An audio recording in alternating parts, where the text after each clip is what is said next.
una información aparecida en la sección económica del periódico Listín Diario da cuenta de que el 80% de las pequeñas y medianas empresas dominicanas no tuvo acceso a los recursos que puso el gobierno a su disposición hace unas 3 semanas. Esa información es particularmente grave. ¿Por qué decimos que es grave? Porque definitivamente el plan nacional que el gobierno puso a partir de septiembre del año pasado busca fomentar y promover el desarrollo de las pequeñas y medianas empresas. Y básicamente uno de los instrumentos para ello es el financiamiento. Entonces, ¿cómo es posible que si se ponen a disposición una cantidad de recursos, en este caso estamos hablando de 3.400 millones solamente por el lado del Banco de Reserva y de Promipyme, no tuvieron acceso a las pequeñas y medianas empresas y solamente accedieron aquellas que ya tienen negocios con la banca de manera normal? Entonces, ¿qué sentido tiene tú poner a disposición una gran cantidad de recursos para que al final los mismos de siempre sean los que tengan acceso a ellos? Eso primero es grave. Segundo, no tiene sentido que el gobierno lo siga haciendo. ¿Por qué? Porque si esas personas que ya están en la banca normal tienen acceso por la banca, no pueden acceder a recursos que son del gobierno a una baja tasa de interés. Es decir, tendrían que ser préstamos para nuevas empresas, nuevas pequeñas y medianas empresas que accesen a ello. Entonces el gobierno tiene que pensar muy bien, crear un mecanismo a través del cual se pueda garantizar que los recursos vayan a empresas pequeñas y medianas, pero que sean nuevas, no las que ya están acostumbradas a coger préstamos, porque entonces no tiene ningún sentido el programa. Si el programa nacional o el plan nacional de fomento a la pequeña empresa no tendrá sentido si no se garantiza que una mayor cantidad de empresas y que empresas nuevas puedan acceder a fondos públicos y a fondos frescos, porque lo que se trata de la historia es de que se puedan crear más empleo, de que tengan una mayor actividad económica y que más pequeñas y medianas empresas puedan crearse en el mercado. Entonces, reitero, el gobierno debería crear un mecanismo a través del cual pueda comprobar, y más que comprobar, asegurar, y más que asegurar, fomentar el que una mayor cantidad de pequeñas y medianas empresas nuevas accesen a esos fondos, porque definitivamente el gobierno no tiene todos los fondos de manera permanente para ponerlo a disposición del mercado. Ese es uno. Lo otro es que el gobierno tampoco tiene que estar poniendo fondos cada vez que el mercado lo necesita. De lo que estamos hablando es que si hay un momento determinado en que el gobierno se sacrifica y pone recursos, esos recursos tienen que servir para algo. Y tienen que servir para mejorar el nivel de actividad económica de las pequeñas y medianas empresas, pero de las nuevas, no viejas, no de las que ya están en el mercado funcionando. Porque definitivamente entonces estamos hablando de que se ha cometido un grave error en poner esos dinero a disposición sin tener un mecanismo para asegurar que las empresas que lo van a tener sean empresas nuevas. Con este comentario iniciamos su programa Visión Empresarial. Franklin Vázquez estará la compañía durante 1 hora de este domingo junto a un equipo formidable que cada fin de semana nos entrega lo mejor de sí, y hoy vamos a tener como siempre el debate de la semana en donde vamos a estar analizando el problema de los huevos y los pollos con Haití, y vamos a estar analizando también la visita del Fondo Monetario Internacional a la República Dominicana. Y también vamos a tener el segmento CLIS, como siempre con muchas informaciones interesantes sobre el mundo de la tecnología y el mundo del Internet. Y también vamos a tener a Carolina Rodríguez ahora con el resumen de noticias.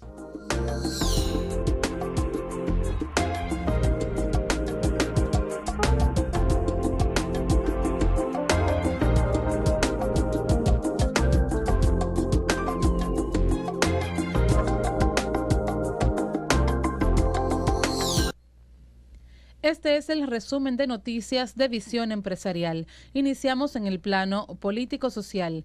El gobierno dominicano calificó como totalmente inaceptable la propuesta del gobierno haitiano de mantener la veda a los productos avícolas y solo levantar la prohibición de exportar productos cárnicos.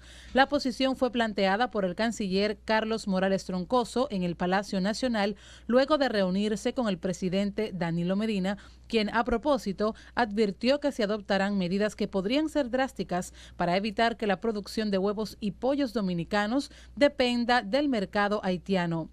El mandatario descartó el cierre de la frontera, como han sugerido algunos sectores, alegando que no hay que llegar tan lejos y que el problema de la veda es de tipo comercial.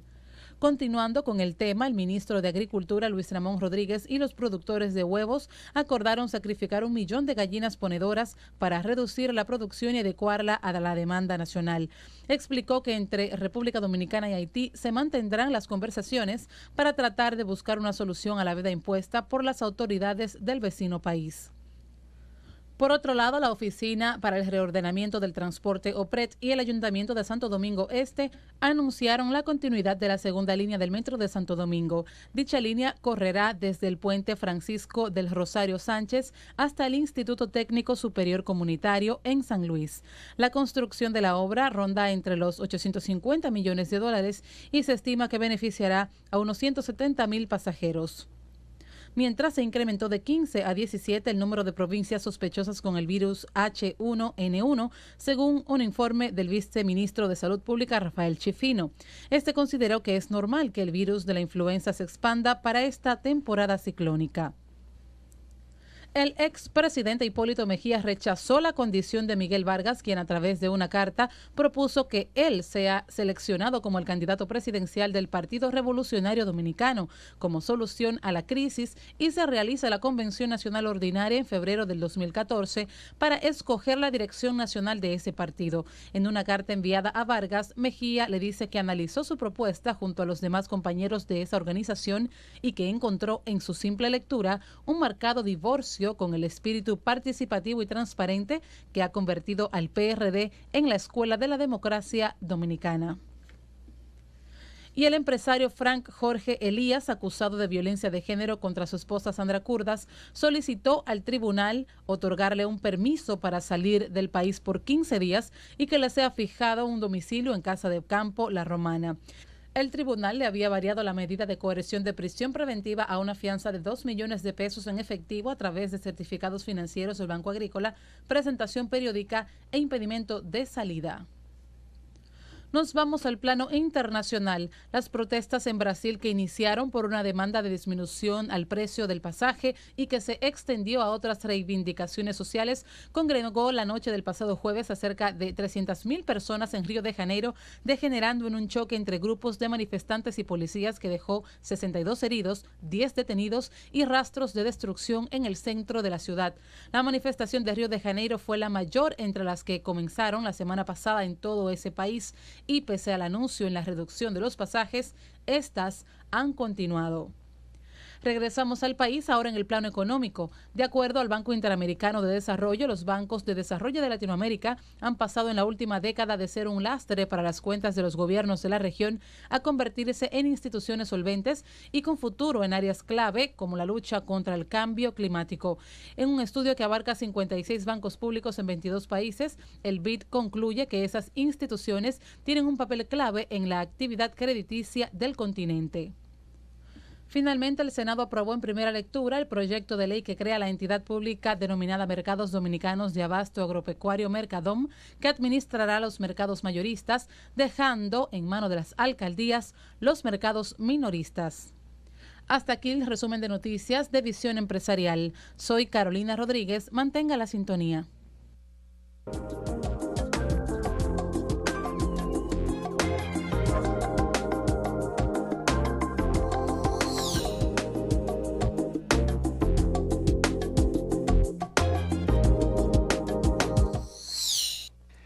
Acabamos de regresar de un viaje que estuvimos haciendo por la Ciudad de México, básicamente en el DF. Y lo que estuvimos haciendo allá fue un trabajo en donde se estaba hablando de la reforma del sector agua, alcantarillado y saneamiento en ese gran país. Digo gran país no solamente por la cantidad de habitantes y por el terreno que tiene, sino también porque es un país que avanza. Y es un país que de alguna manera ha logrado colocarse a la par con sus vecinos de Estados Unidos en algunas cosas comerciales.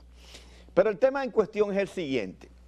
Nosotros estuvimos trabajando sobre la reforma del sector agua y México está pensando en una reforma de todo su sistema de agua potable, alcantarillado, drenaje pluvial y saneamiento. ¿Y por qué lo traigo a colación? Porque México está delante en términos de lo que son los servicios de agua.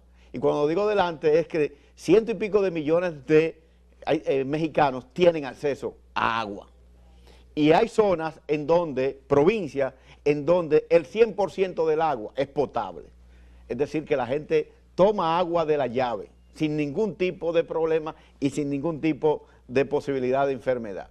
Y no solamente eso también, sino que hay una gran cantidad de generación de agua a través de cuencas, a través de hidroeléctricas y a través de todo un sistema que genera agua potable para toda la población. Usted no tiene problemas de agua. Creo que alrededor del 97% de los habitantes de México tienen acceso a agua potable. Lo contrario que ocurre en la República Dominicana, que es la historia que le quiero contar. Cuando México en este momento, aun cuando ha avanzado mucho en ese tema, está planteando reformas de políticas públicas, la República Dominicana todavía, y más que todavía, estamos muy lejos de ser un país con esa característica. Tenemos problemas de acceso a agua potable. Es decir, el dominicano no puede beber agua de la llave y de hecho, para mucha gente no la usa ni siquiera para cocinar. Es más, otros no la usan ni siquiera para bañarse. Y ni hablar del problema del alcantarillado y el problema del drenaje pluvial. Ahora que están las lluvias, por ejemplo, cómo se inundan las calles, cómo se inundan los diferentes barrios de la capital. Y cómo tenemos un gran problema cuando cae una pequeña llovizna en la ciudad de Santo Domingo. Y no hablar del saneamiento, lo que tiene que ver todos esos desechos que se vierten a través de las aguas, ¿a dónde va? Entonces, lo que quiero reflexionar y traer e invitar a las autoridades es que pensemos en la reforma del sector agua en la República Dominicana. INAPA, que es el Instituto Nacional de Agua Potable y Alcantarillado, mucha gente no sabe ni siquiera lo que es. Y la CAS, que es la Corporación de Alcantarillado y Acueducto de Santo Domingo, fundamentalmente su labor es tratar de mandar agua a los diferentes barrios de la capital, pero con un concepto integral, un concepto de desarrollo integral del sector agua, alcantarillado, drenaje pluvial y saneamiento, no lo tenemos. Entonces yo invito a las autoridades, invito al gobierno e invito al sector privado también, porque en esto tiene mucho que ver las plantas de fabricación de agua, porque mientras no demos agua potable, mientras el gobierno no resuelva el problema del agua, el sector privado se beneficia de eso y no está mal que se beneficie de la producción de agua. El problema es si esa agua también es potable y de dónde viene, porque si el país no tiene agua potable, ¿cómo el agua que consumimos de botella es potable? A través de instrumentos, a través de mecanismos, a través de ingredientes que le ponen, posiblemente, pero nosotros deberíamos contar con agua potable. Deberíamos tener un mejor sistema de alcantarillado y drenaje pluvial. Deberíamos tener un mejor sistema de saneamiento. Entonces, hay que pensar en eso hacia futuro. ¿Por qué? Porque el futuro es el agua. Los países, y se supone, más que se supone, las estadísticas indican que solamente vamos a tener agua por 50 años más. Entonces, hay que pensar muy seriamente lo que vamos a hacer con ese tema. Y yo creo entonces, e invito a pensar en un proceso de reforma de políticas públicas relacionadas con el agua potable, relacionada con el saneamiento, relacionada con el alcantarillado y relacionada con el drenaje pluvial. Nos vemos después de la pausa.